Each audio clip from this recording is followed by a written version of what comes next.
प्रभु राम देव भगवान अल्लाह खुदा ईश आदि नाम एक ही शक्ति के हैं। वो कैसा है, कहां है, कैसे मिलता है, किसने देखा है?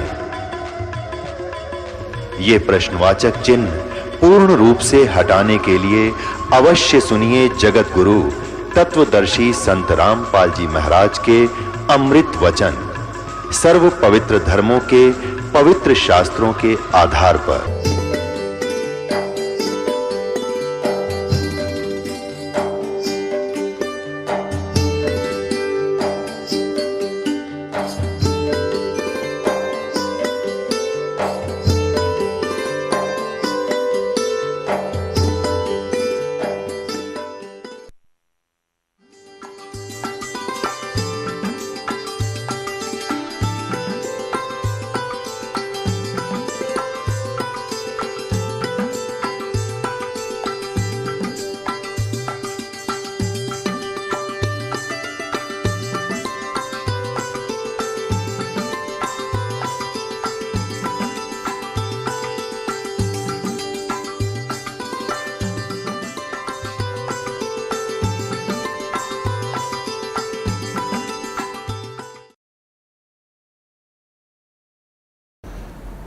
तो पुण्यात्मा, सौभाग्य आपका,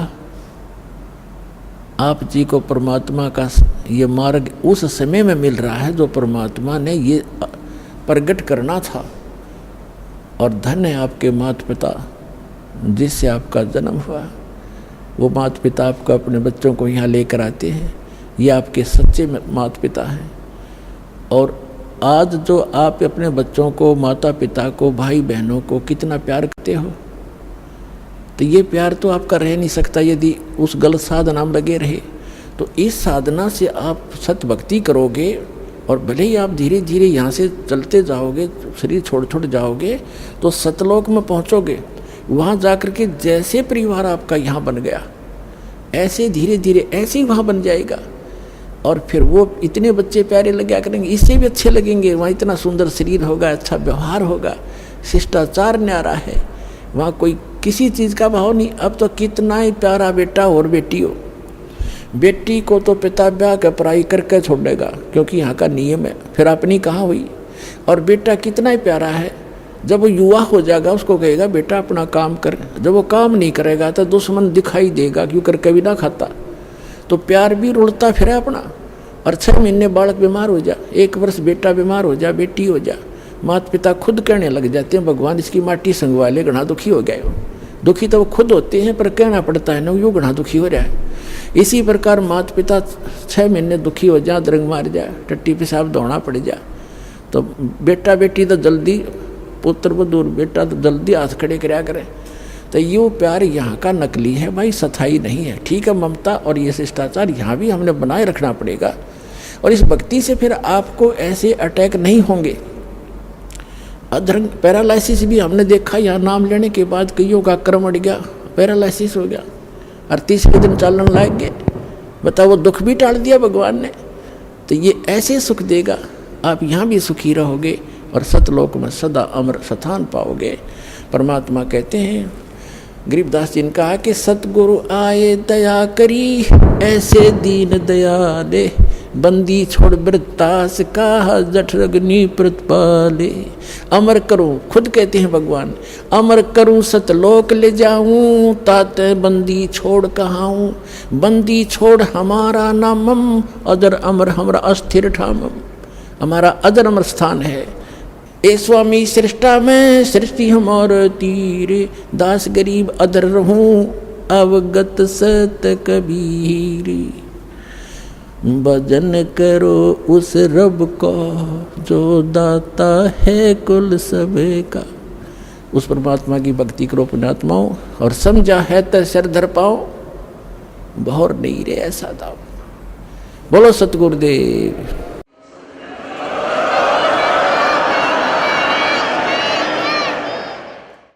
परम पिता परमात्मा पूर्ण ब्रह्म सारी सृष्टि के रचनहार कुल मालिक कबीर देव, कबीर साहेब, अल्लाह अकबर। उस ग्रेट गॉड कबीर परमेश्वर जी की असीम रजा से आप सभी पुण्यात्माएं परमात्मा की महिमा का ये सत्संग सुनने के लिए उपस्थित हुए।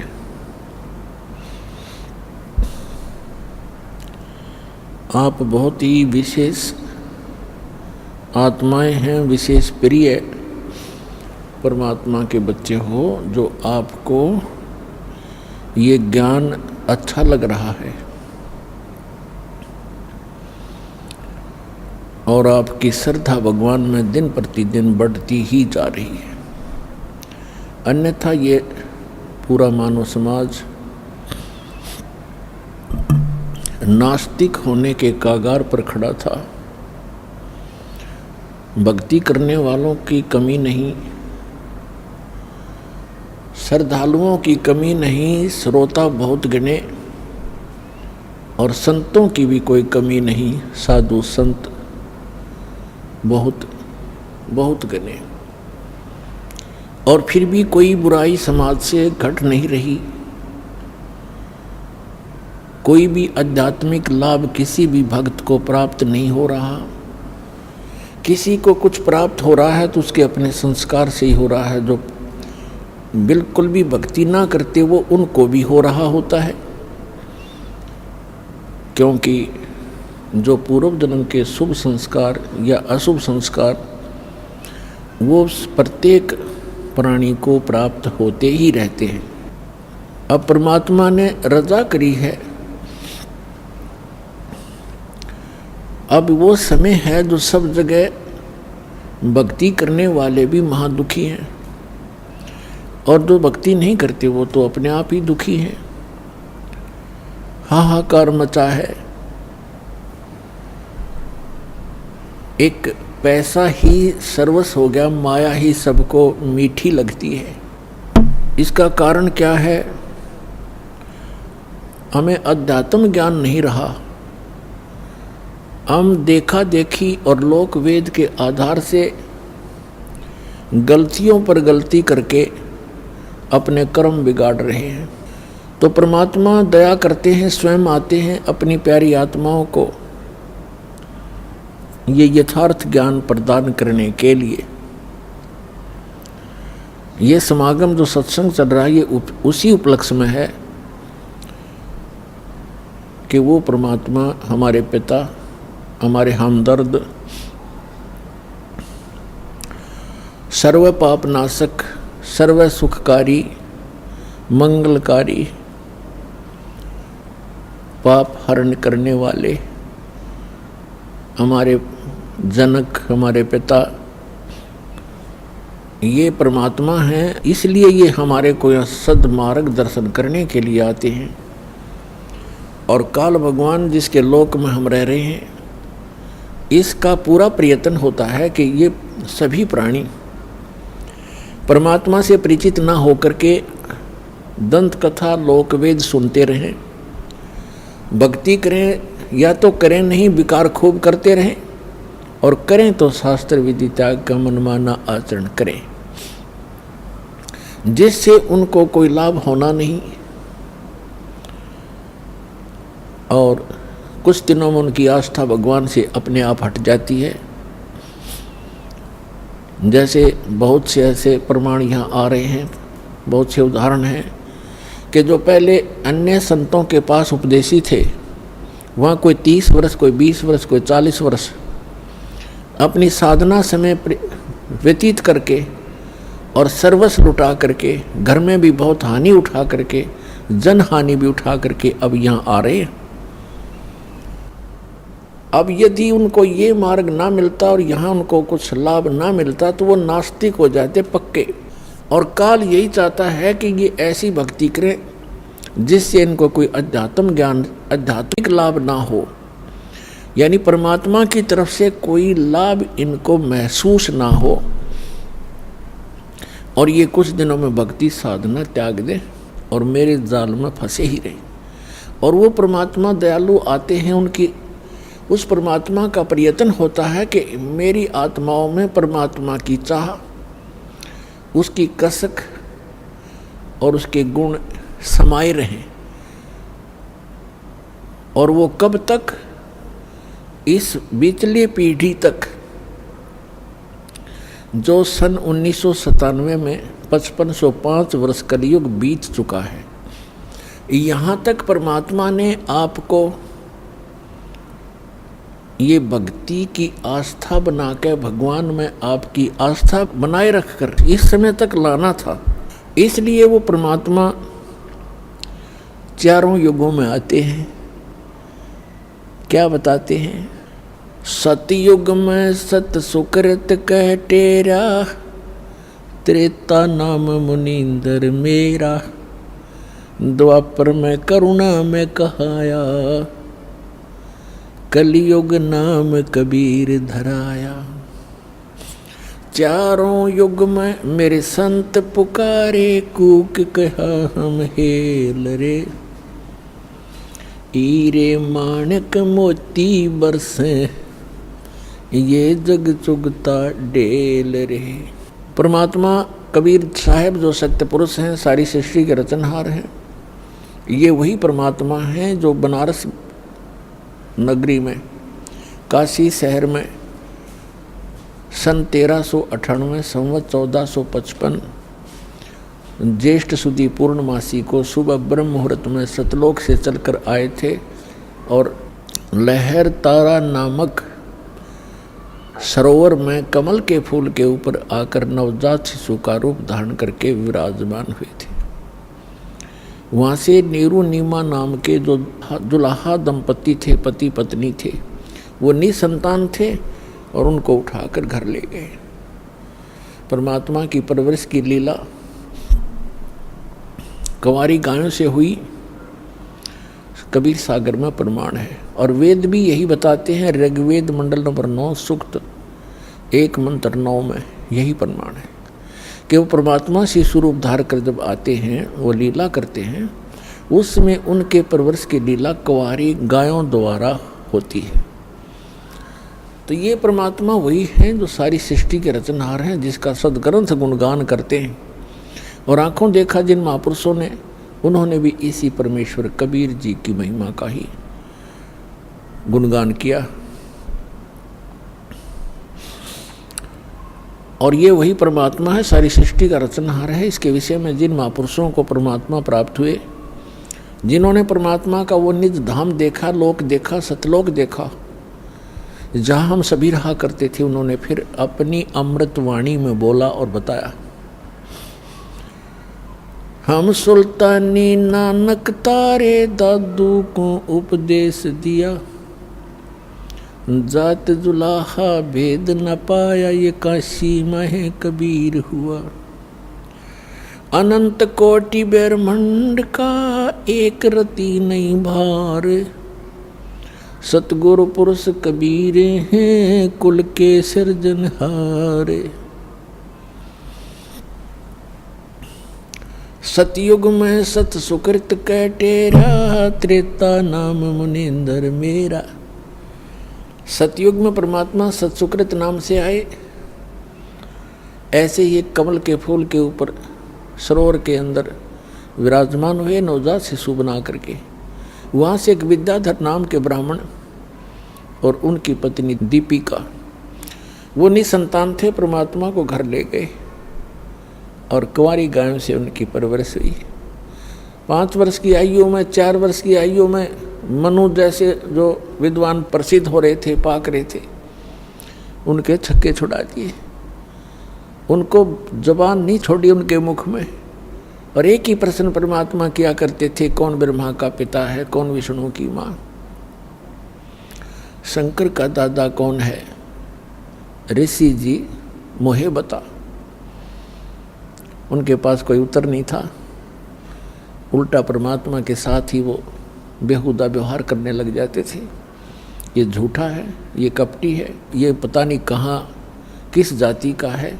वहाँ पर एक पड़ा मिला था, विद्याधर के घर आ गया, ब्राह्मण के घर। ये ऐसी ऐसी नीच बातें वो परमात्मा के लिए बोलने लगे, विषय बदल दिया करते थे। इसी प्रकार परमात्मा त्रेता युग में मुनिंदर नाम से प्रसिद्ध हुए। उस समय वही आत्मा जो विद्याधर और दीपिका वाली थी, वो दोनों त्रेता युग में फिर ब्राह्मण कुल में ही उनका जन्म था। दोनों का संयोग होया। उनके नाम थे वेदविज ब्राह्मण पंडित और सूर्या नाम की उसकी पत्नी जो दीपिका थी, वो सूर्य नाम से जन्मी, पुनर्जन्म हुआ। ऐसे ही वो निसंतान थे। परमात्मा फिर उनको ऐसे ही सरोवर के ऊपर कमल के फूल पर सुबह सुबह मिले, वो उठा करके घर ले गए। उस समय परमात्मा ने उन ऋषि महर्षियों को सबको निरुत्तर कर दिया। सभी परमात्मा के साथ अच्छा व्यवहार नहीं करते थे और उनको ऐसे ही उलाहने दिया करते, ताने लगाते थे, व्यंग करते थे कि ना जाने तो किस जाति का है, वेद बीज को कहाँ पड़ा मिला था। जब त्रेता युग में परमात्मा आए हुए थे, उस समय की एक कथा सुनाते हैं परमेश्वर की, सुप्रसिद्ध है।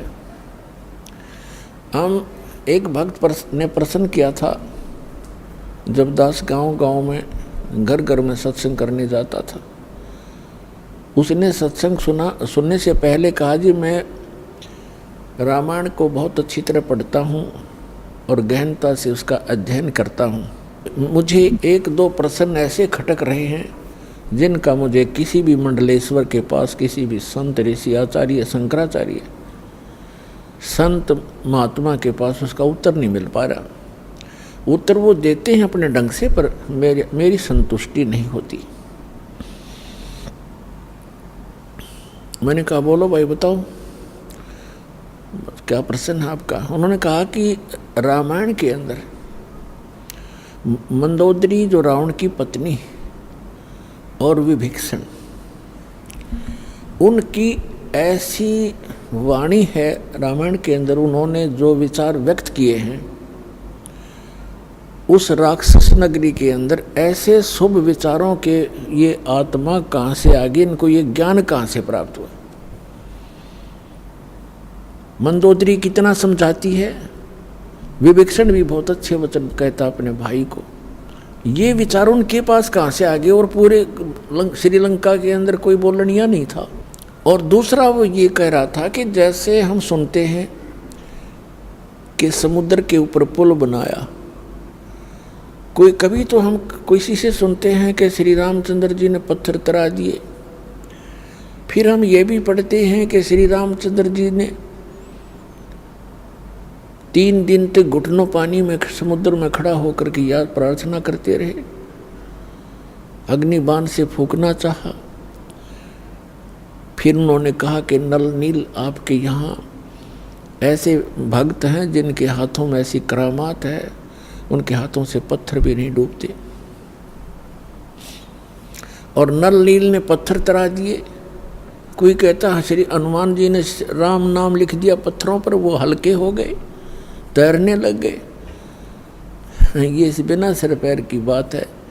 मुझे कोई संतुष्टि नहीं मिल रही। मैंने बहुतों से प्रश्न कर लिया, वो भले ही अपनी तरफ से उत्तर देने की चेष्टा करते हैं।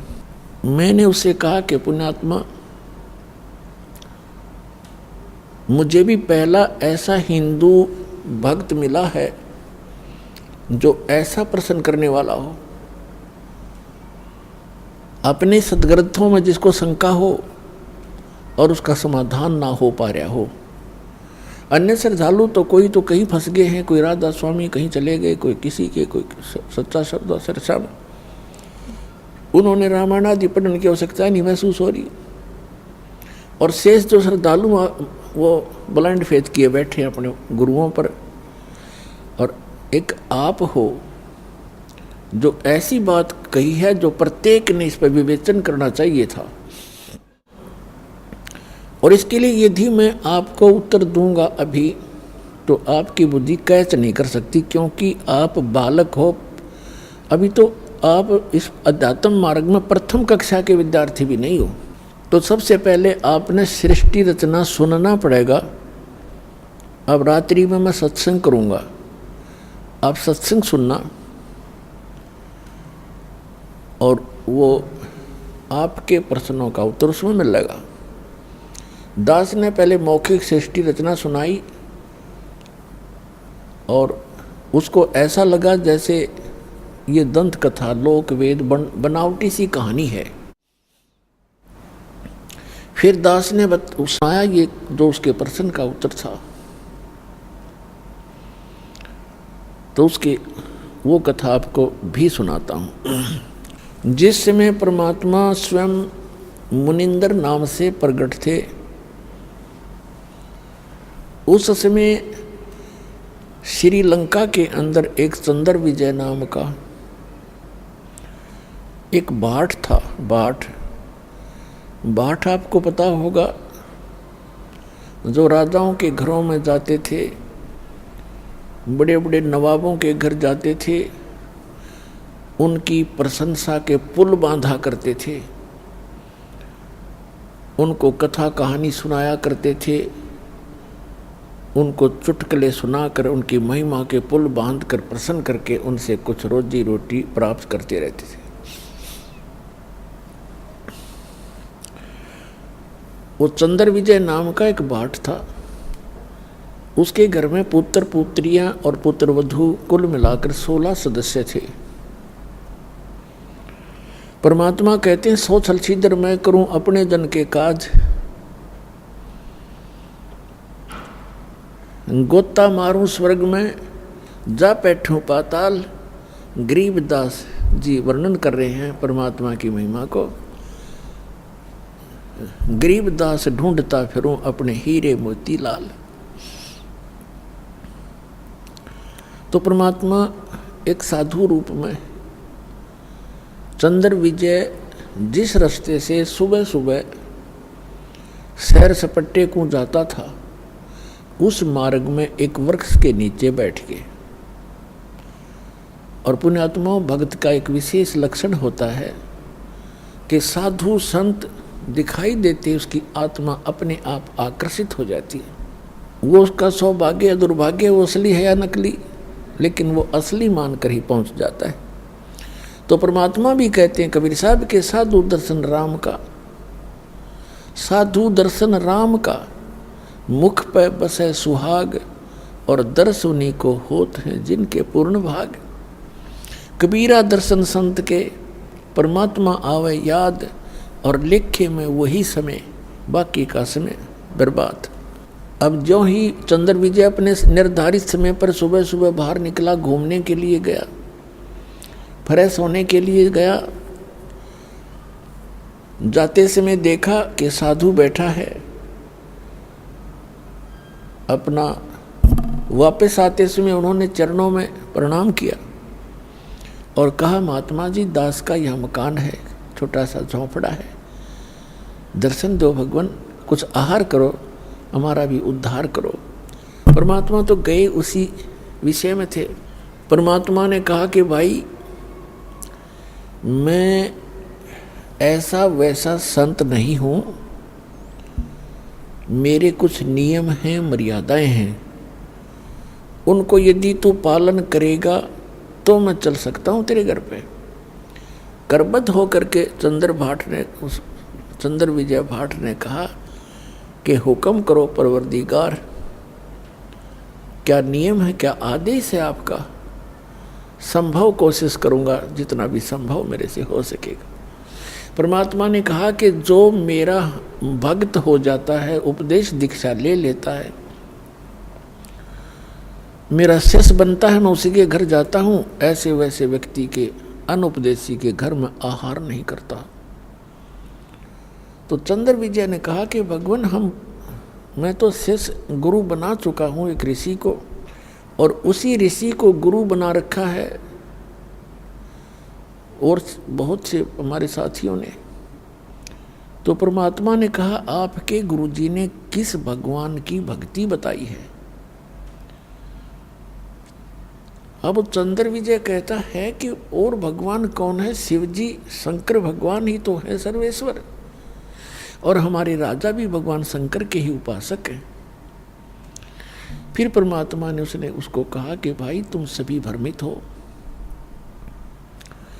ये शंकर भगवान नहीं है, ये एक देव है, और ये तीन देव एक जैसी ही शक्ति वाले हैं। श्री ब्रह्मा जी रजगुण, श्री विष्णु जी सतगुण, श्री शंकर जी तमोगुण। जैसे आजकल के दृष्टिकोण से अब दास समझाएगा, जैसे एक प्रांत में मिनिस्टर होते हैं, मंत्री, तो उन मंत्रियों का एक जैसा ही रैंक होता है, एक जैसी पावर होती है, एक जैसे ही वो एमएलए से होते हैं, लेकिन उनके विभागों में अंतर होने से थोड़ी सी वैल्यू उनकी घट बढ़ जाती है, वो अलग बात है।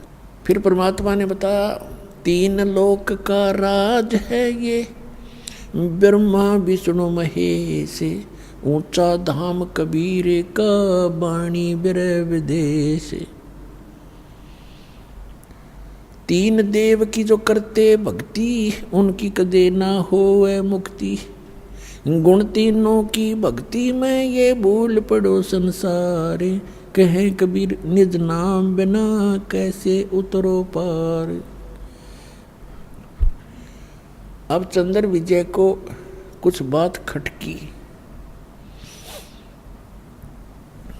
कुछ हटकर ज्ञान था, कभी कड़वा लगा, कभी मीठा लगा। घंटा 2 घंटे डिस्कशन करने के बाद उसने निर्णय ले लिया कि भगवान आपका ज्ञान भले ही मैं पहली बार सुन रहा हूँ, पर आत्मा को खींच रहा है, कुछ अच्छा सा भी लग रहा है। शुरू में तो अच्छा नहीं लग रहा था। तब चंद्र विजय ने कहा कि भगवान दीक्षा दे दो दास को। परमात्मा ने उसको मंत्र दिया और कहा, अब दर्शन दो दास के घर पे। तो चल पड़े मालिक। अब चंद्र विजय के घर रहे परमात्मा 2-3-4 दिन, प्रार्थना करके रखा उनको। सारे परिवार को बैठा लेते थे और सत्संग सुनाते थे, ज्ञान सुनाते थे। तो प्रथम बार तो केवल चंद्र विजय ने ही दीक्षा ली, बाकी सदस्यों ने नहीं दीक्षा ली, क्योंकि पहले बड़े श्रद्धालु व्यक्ति थे। दीक्षा ग्रहण बेशक ना की, लेकिन ज्ञान सुनते रहे। परमात्मा चले गए, वो फिर कुछ दिनों के बाद फिर आए। उस समय तक चंद्र विजय ने सारे परिवार को तैयार कर लिया दीक्षा दिवाने के लिए। परमात्मा आए, पीछे उन्होंने सब ज्ञान पर डिस्कस किया और सब ने स्वीकार किया कि बात सारी सत्य है और समर्थ हैं ये संत, इनके दर्शन से ही आत्मा प्रसन्न होती है। जिन मिलते सुख उपजय, मिट्टे कोटि उपाद, भवन चतुर्दश ढूंढियो वो परम स्नेही साध। और वो तो परमात्मा आए थे खुद। उन सब ने दीक्षा ले ली। पूरे चंद्र विजय भाट के 16 सदस्य दीक्षित हो गए। अपन आत्माओं देखना मालिक की कैसी रजा होती है। अब पहले चंद्र विजय की पत्नी करमवती प्रतिदिन मंदोदरी के पास जाती थी, 1-2 घंटा उसका मनोरंजन करवाया करती थी। और क्या सुनाया करती थी? ऐसे ही घटिया सतर के चुटकुले, बेहुदी बातें जो आम समाज में कहीं भी नहीं जाती। इस तरह की घटिया प्रकार के चुटकुले ऐसे ही जैसे बतलाया करती हैं वो दोनों जनी, और मंदोदरी को हंसाया करती थी, खुश करती थी।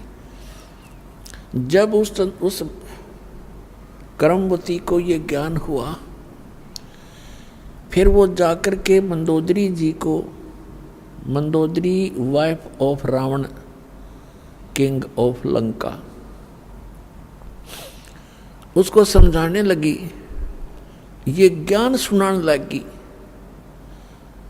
इस ज्ञान को सुनकर मंदोदरी की आत्मा ऐसे खिंचने लगी और एक दिन ये बोली कि करमवती, तेरे अंदर तो सारा डंगा भरा था, ये बात तू लाई कहाँ से? इतने सुंदर वचन आत्मा को खींच रहे हैं, तो ये ज्ञान कहाँ से लाई? तेरे सतर का ज्ञान नहीं है ये। और ना आज तक हमने किसी कथा, किसी महाभारत में देखा ना आज तक हमने किसी सदग्रंथ में देखा नहीं, और किसी पुराण में पढ़ा नहीं, किसी ऋषि ने सुनाया नहीं। यूं बता, ये कथा तेने ये ज्ञान सुना कहाँ से? करमवती ने बताया हमारे घर पे हमारे गुरु जी आते हैं, उन्होंने ये ज्ञान सुनाया मंदोदरी। अब मंदोदरी ने कहा कि अब के तेरे गुरुजी आए तो मेरे घर बुला के लाना। अब परमात्मा फिर जाना ही था अपने पेड़ पौधों को संभालने के लिए। तो परमात्मा गए तो मंदोदरी, उसने करमवती ने कहा, करमवती ने अपने गुरुदेव से कहा कि गुरुवर, हमारे राजा की रानी को मैंने आपका ज्ञान सुनाया, वो बड़ी प्रभावित हुई और वो आपका दर्शन करना चाहती है। उसने कहा है कि आप एक बार अपने गुरु जी को बुला लाओ। परमात्मा कहने लगे, बेटा, रावण जो है एक बहुत अहंकारी व्यक्ति है, और वहाँ यदि मैं जाऊँगा और वो इंसल्ट कर देगा और उधर से अपनी पत्नी को कहेगा तू क्यों बुलाया तूने ऐसे गैर पुरुष को, तो बेटा उसके जीने भी समस्या हो जाएगी, और यदि उसको आवश्यकता है तो यहाँ आ जाएगी। अब कर्मवती के सामने धर्म संकट और राज संकट दोनों खड़े हो गए। धर्म संकट तो ये हो गया कि गुरुजी ने कह दिया, मैं दोबारा कहूँ कैसे, और राज संकट ये खड़ा हो गया कि मंदोदरी मेरी महारानी है और उसको यूं कैसे कहूँ कि ये जवाब मिल गया। फिर भी परमात्मा ने हिम्मत दी, वो जाकर कहने लगी कि मंदोदरी, हमारे गुरुजी आए हैं और मेरी अर्ज है महारानी कि संतों को बुलाना नहीं चाहिए, साधु संतों का स्वयं जाकर दर्शन करना चाहिए, और यदि मैं प्रार्थना करूंगी ज़्यादा और वो आ भी गए और उन्होंने आप पर रजा बख्शी नहीं तो बात नहीं बनेगी। उन्होंने, हमारे गुरुदेव जी ने आपके घराने से बना कर दिया और ये कहा है कि यदि उसको गरज है तो मेरे पास आ जाएगी। तो मंदोदरी कहने लगी, बहन मैं चलूँगी, मैं खुद चलूँगी, मुझे गरज है भगवान की। वो उस अपने नौकरानी के घर आगी रानी, परमात्मा के चरणों में मत्था टेक दिया और ज्ञान ग्रहण किया, दीक्षा प्राप्त की, क्योंकि करमवती ज्ञान से पहले काफ़ी परिचित हो चुकी थी और उसने मंदोदरी को बहुत कुछ ज्ञान सुना दिया था। मंदोदरी परमेश्वर मुनींद्र जी की शिष्या बन गई। फिर वो अपने पति रावण से ये कथा ज्ञान सुनाने लगी। रावण कहने लगा, तेरी बुद्धि चल चुकी है, तेरे को किसी गलत व्यक्ति ऋषि ने बहका दिया है, भगवान शंकर से ऊपर कोई शक्ति है, देख मेरे कैसे ठाठ कर रखे, कैसी मेरे को सिद्धियां दे रखी है, सारी सोने की लंका बना ली है। ए मूर्ख औरत, तू अब भी नहीं समझ पाई, किसके चक्कर में फंस गई। मंदोदरी कहने लगी, रावण तू मेरा पति है और मेरा कर्तव्य है तेरे को समझाने का और कहने का, आपका भी फर्ज है मुझे शिक्षा देने का, लेकिन जो ज्ञान मेरे समझ में आया है ये ज्ञान उत्तम है, और अपने जो शंकर भगवान है ये समर्थ शक्ति नहीं है, ये केवल वर्क दंड दे सकते हैं जो आपका किया कर्म आपको मिल रहा है अपने तपस्या की, क्योंकि वो ज्ञान से परिचित थी, जिस कारण से आपको सिद्धियां भी मिल गई हैं। लेकिन ये अस्थायी है, एक दिन आपकी भी मृत्यु होगी और शंकर भगवान की भी मृत्यु होगी। रावण कहने लगा, आज के बाद मेरे से जिक्र भी मत कर देना, क्योंकि उसने तो राज चाहिए था, राज उसको प्राप्त था, बस फाइनल, उसने ज्ञान इतना था उसको। ऐसे गुरु मिले हुए थे। एक दिन उसने अपने देवर विभीषण के सामने ये जिक्र किया कि है तो ये भी उसका भाई, लेकिन मेरा कर्तव्य है समझाने का, मानो चाहे मत मानो। तो विभीषण को जब ये ज्ञान सुनाया तो कहने लगा, मंदोदरी आप ये ज्ञान कहाँ से लाए, और यदि मेरे भाई ने सुन लिया तो तेरे को ज़्यादा पिटाई कर देगा तेरी। मंदोदरी कहने लगी, मैंने तेरे भाई से बता दिया, सारा कुछ सुनाने की चेष्टा की, पर वो मान्या गति नहीं। पिटाई तो नहीं की, लेकिन वचन ऐसे कह दिए कि आगे से मेरे का सामने जिक्र भी नहीं करेगी। तो विभीषण कहने लगा कि आपको कहाँ से ज्ञान प्राप्त हुआ कि मैंने गुरु बना लिए। और एक महापुरुष आते हैं चंद्र विजय भाट के घर पे, मैं वहाँ दीक्षा लेकर आई हूँ। विभीषण कहने लगा, इतना उत्तम ज्ञान, और आपने मुझे पीछे क्यों छोड़ दिया, मुझे भी दीक्षा दिला दो। तो विभीषण ने भी परमेश्वर मुनिंदर जी से दीक्षा ग्रहण की। अपने आत्माओं कुछ समय के उपरांत श्री रामचंद्र जी वनवास काट रहे थे, और साथ में उनकी पत्नी धर्मपत्नी सीता जी और उनके छोटे भाई भी साथ थे। तो रावण ने सीता का अपहरण कर लिया, अपने नौलखे बाग में उसको बंदी बना दिया, कैद कर लिया, और उसको तरह तरह की यातनाएं दी, और अपनी पत्नी बनाने की भी कुचेष्टा की, लेकिन वो सती परमात्मा की शक्ति कुछ उसके साथ थी, रावण सफल नहीं हुआ। रावण को कुछ ऐसा श्राप लगा हुआ था जिस कारण से उसका धर्म पतिव्रता का बचा रहा। फिर भी उसकी कुचेष्टा जारी रही। मंदोदरी को भी पता था इस बात का। मंदोदरी भी समझाया करती थी कि आप ऐसी गलती मत करो। महापुरुष का परमात्मा ने, परमेश्वर ने, कबीर परमेश्वर से मंदोदरी ने प्रार्थना की कि हे गुरुवर, मेरे पति किसी औरत को उठा लाए, और पता नहीं वो कौन है, वो बहुत ही सुंदर है, और मेरे पति की नीयत खराब है, और पुण्यात्मा एक औरत कभी पसंद नहीं करती उसका पति कोई गलती करे।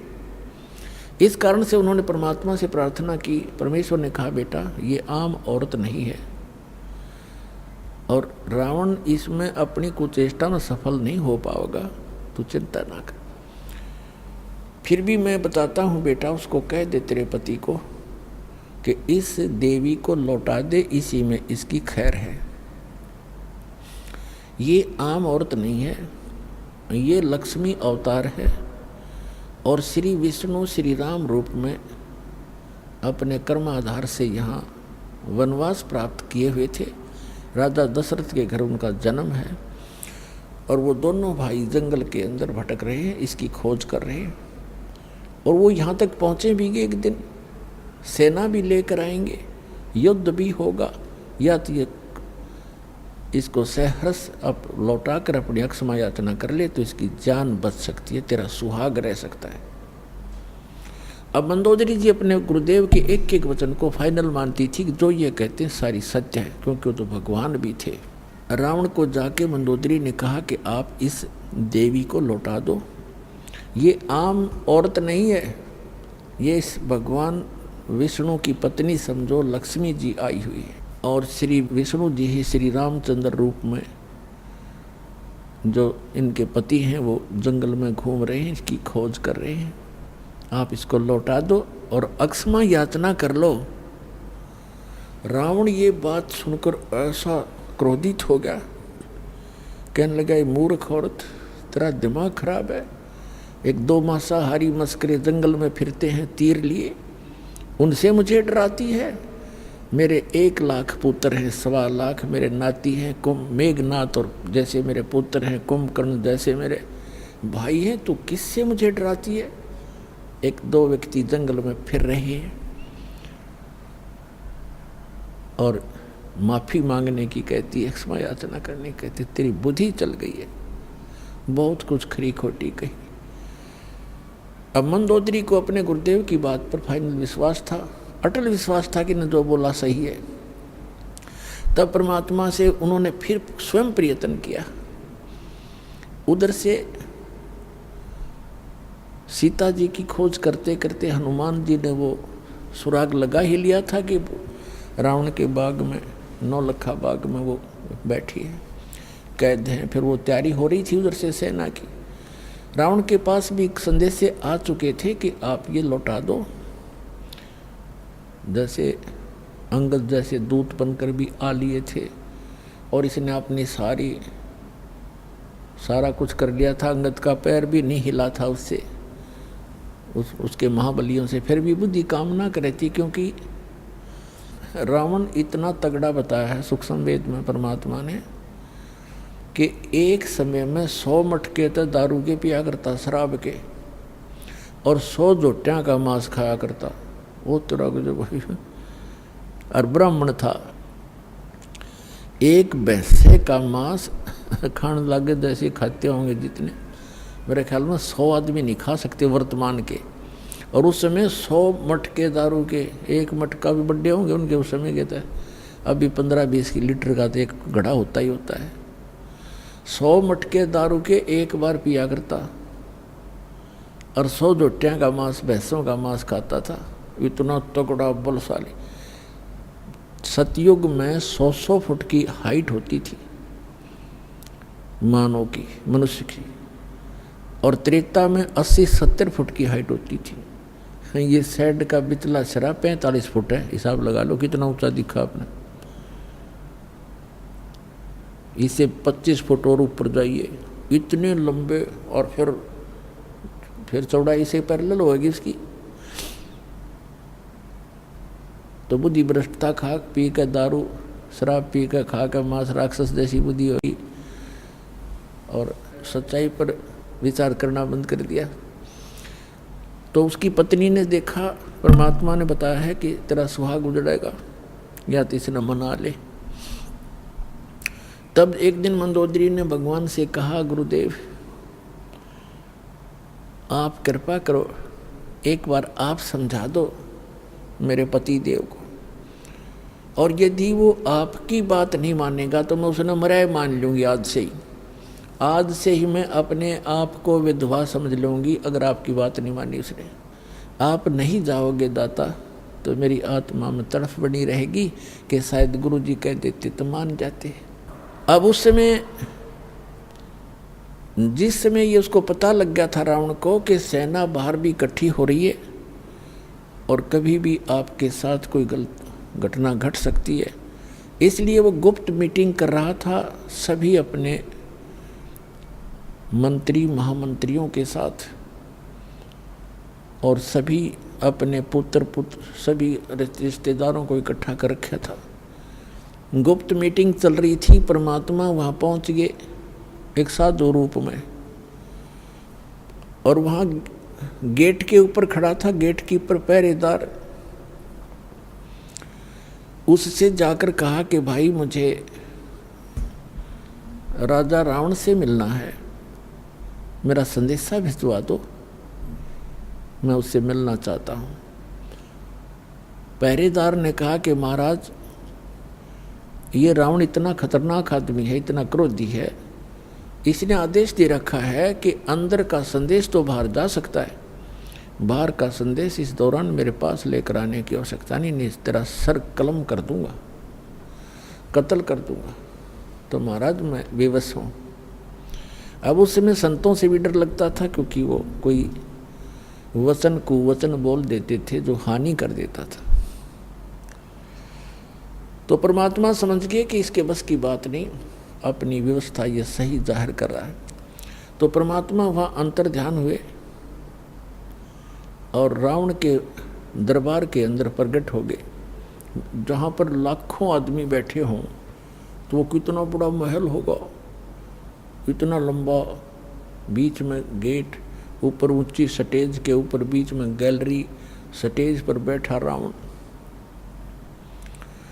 जो ही उसने देखा कि ये आदमी महात्मा अंदर किसने आने दिया, रावण ने आदेश दिया गरज के पहरेदार को बुलाओ। उसने कैसे इसको अंदर आने दिया, आज हम गुप्त मीटिंग कर रहे हैं। तब तक परमात्मा निकट आ गए और कहा, जी आपके पहरेदार का दोष नहीं, आपके गेट कीपर ने कति मना कर दिया था, और यहाँ तक कहा था कि अंदर का संदेश बाहर आ सकता है, बाहर का संदेश मैं अंदर नहीं जाने दूंगा, और आपको तो जाने ही नहीं दूंगा। तो रावण ने पूछा कि तू आया कैसे, फिर जबरदस्ती आया कि नहीं? उसको पता ही नहीं मैं कैसे आया। तो परमात्मा एकदम अदृश्य हो गए, अंतर ध्यान हो गए, और फिर तुरंत वहीं प्रगट हो गए। तब कहा कि मैं ऐसे आया, उसको नहीं पता, वहाँ तो मैं अदृश्य हो गया और आपके महल के अंदर राज दरबार में मैं प्रगट हो गया, ऐसे आ गया। तो रावण ने कहा कि बोल क्या काम आया तू, फिर तेरी खबर लूँगा, तू अंदर आ कैसे गया। परमात्मा ने कहा कि रावण, जिस देवी को तू उठाकर लाया है उसको वापस लौटा दे, तेरी इसी में खैर है, और अपनी अक्षमा याचना कर ले, तेरा कुल बच जाएगा, तेरी जान बच जाएगी। वो भगवान विष्णु के अवतार हैं और ये लक्ष्मी अवतार सीता है। रावण कहता है कि अपनी जुबान बंद कर ले और तू वापस चला जा। परमात्मा ने कहा कि तेरी विनाश काले विप्रता बुद्धि होगी है रावण, तेरा सर्वनाश निकट है, तो दुनिया के अंदर एक नंबर का दुष्ट प्रसिद्ध होगा। तो ऐसे कर्म मत कर, एक सूरवीर होकर अबला को हर लाया, तो जैसे धिक्कार है तेरे जैसे राजा को।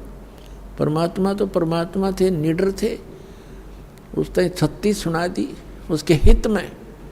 रावण को इतना क्रोध आया कि 2 कौड़ी का एक संत और लंका के राजा के इंसल्ट कर दी, निकाल के तलवार और वहीं से जंप लगाया, नीचे आया, स्टेज से कूद गया और गुस्से में तलवार निकाल के परमात्मा को कत्ल करना चाहा। परमेश्वर के पास एक झाड़ू की सींख थी, आपको देखी होगी झाड़ू की सींख कितनी पतली होती है। एक सींख, वो तिल्ली सींख लंबी सी, और उसको ऐसे कर दिया, हाथ में ले रखा था, ऐसे कर दिया। रावण ने गुस्से में उसके ऊपर ऐसे 70 कट्टे जैसे लोहे के पिलर के लगता हो उसकी तलवार 70 बार वार किया, और सींख को निशान भी नहीं हुआ। और 100 जोटे खाने वाला कितना पहलवान होगा, कितना तगड़ा, पसीने आगे भाई के कांपन लग गया और खड़ा हो गया तलवार लेकर, कहने लगा, अब उसने देख लिया ना मारे तो मरता, एक सींख का निशान हुआ तो उसका क्या बिगाड़ देगा। उसका समझ में नहीं आई कि भगवान है, न सोचा कोई सिद्धि होगी इसके पास। जाके ऊपर बैठ गया स्टेज पर मुंह लटका के, और कहने लगा कि तेने जाना हो तो जा, न तेरी बात मैं मानू नहीं। परमात्मा बोले, फिर मैं यहाँ के गड्ढूंगा तेरे पास, तेरे जैसे नालायक के पास, पर मेरे फिर आखिरी वचन सुन ले, तेरा नाश निकट है, तेरी बुद्धि भ्रष्ट हो चुकी है। तो ब्राह्मण हो कैसे जुल्म करता है। और परमात्मा, वो परमात्मा के सब बच्चे हैं, सबको कहना सुनना उसका कर्तव्य बनता है। ये कहकर वहाँ से अंतर ध्यान हो गए। अब परमात्मा ने जाकर के वहाँ चंद्र विजय के घर पे बता दिया कि कह देना मंदोदरी को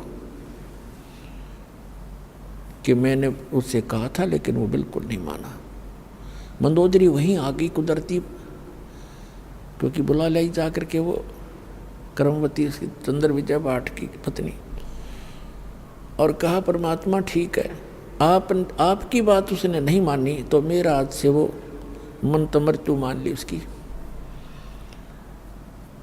परमात्मा बोले, बेटी मैंने अपना जो आपने कहा मैंने वो कर दिया, पर वो नहीं माना। अब उस समय विभीषण भी वहाँ विराजमान था और दीक्षित था। उसने घर आकर बताया कि अपनी भाभी जी को बताया, मंदोदरी को, कि मंदोदरी आज तो मेरे भाई ने परमात्मा का कत्ल कर दिया होता, पर परमात्मा ने ऐसी लीला करी कि एक सीख ले रखी थी झाड़ू की और ऐसे कर दी, और उसने 70 बार उसको बहुत ज़बरदस्त ताकत से 70 वार किए, टस से मसली हुई और मान्या फिर भी नहीं। तो पुण्यात्माओं कहने का भाव ये है कि फिर क्या होता है, जैसे कि आपको कथा सुनाई थी कि नल और नील नाम के 2 आपस में मौसी के बेटे थे, उनकी माताएं बहन थी। दोनों ही अपने पूर्व जन्म के संस्कारों से और प्रारब्ध के दुख से दुखी थे, कष्ट से।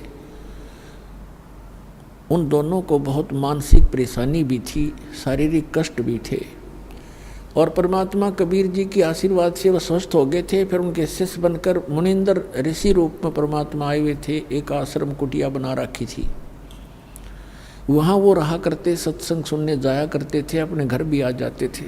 जैसा कि आपको पहले भी बताया है कि उनके हाथों में समुद्र के अंदर कोई वस्तु ना डूबने का ये कैसे वो चमत्कार करामात आई थी। ये दोनों कबीर साहब के पास गए थे पहले, उससे पहले सब जगह इन्होंने अपना सारा इलाज भी करवा लिया था।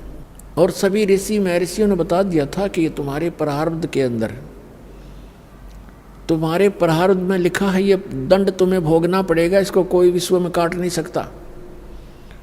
ये तुम्हारी किस्मत में लिखा हुआ निर्धारित अंक है।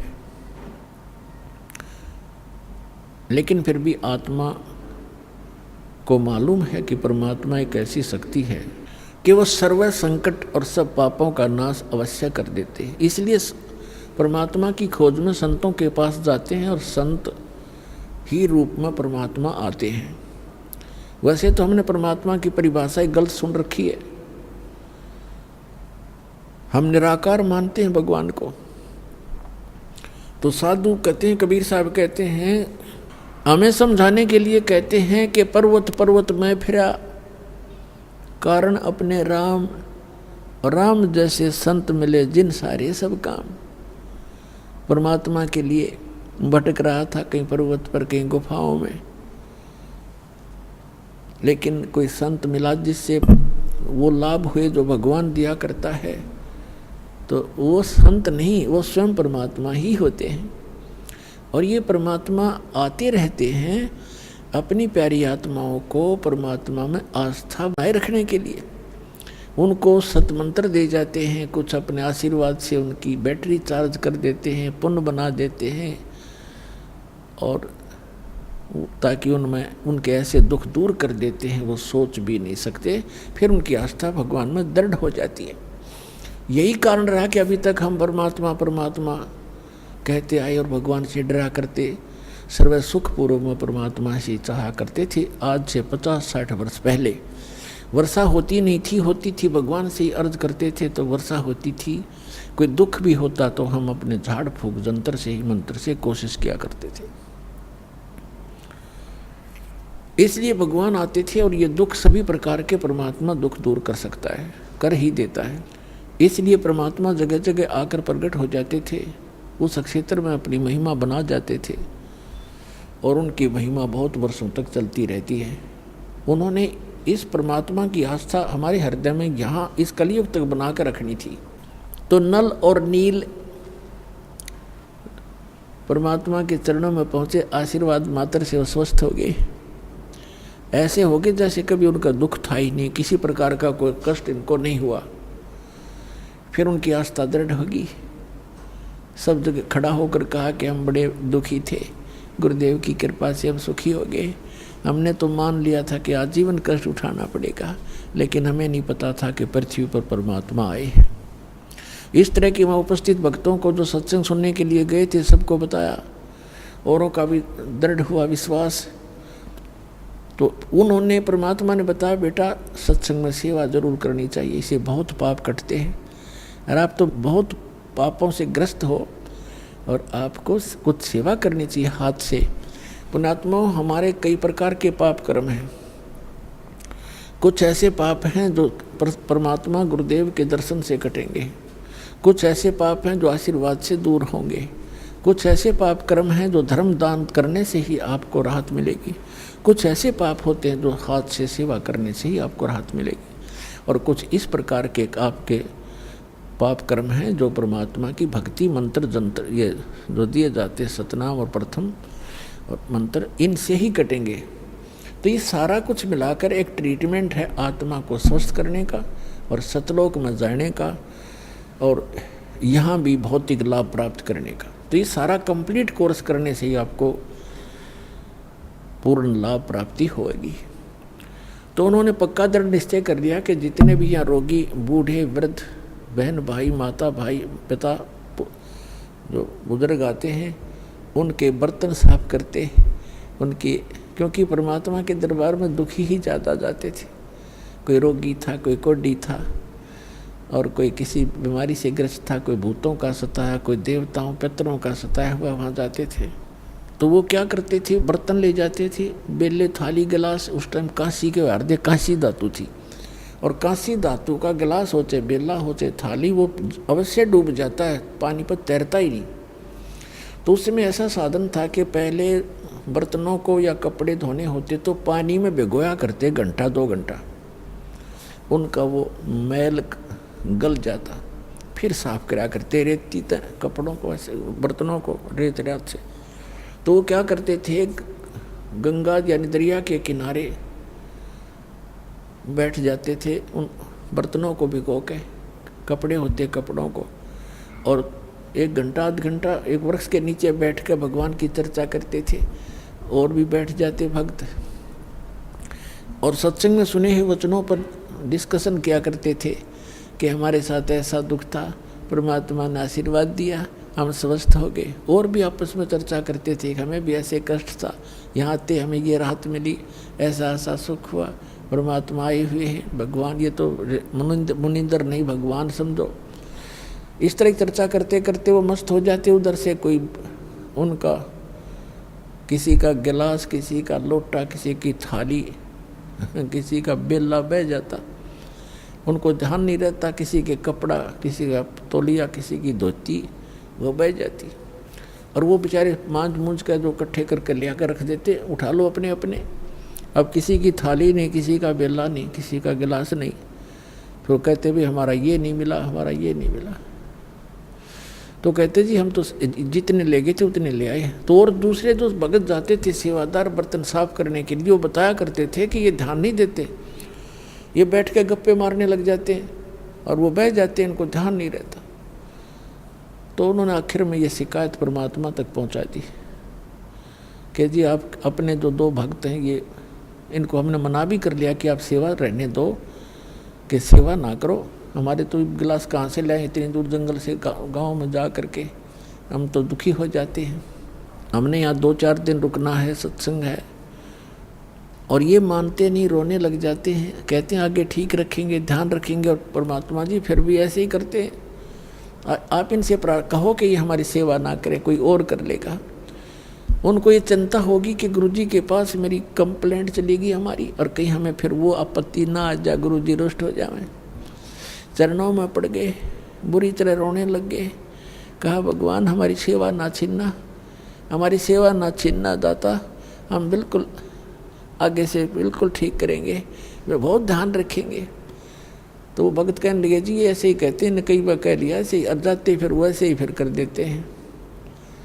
तो परमात्मा ने, वो तो जानी जान थे, कहा बेटा इनको आशीर्वाद दे देता हूँ, इनके हाथ से कोई चीज़ भी नहीं डूबेगी, लोहे की भी नहीं डूबेगी, पत्थर भी नहीं डूबेंगे, और तुम निश्चिंत रहो।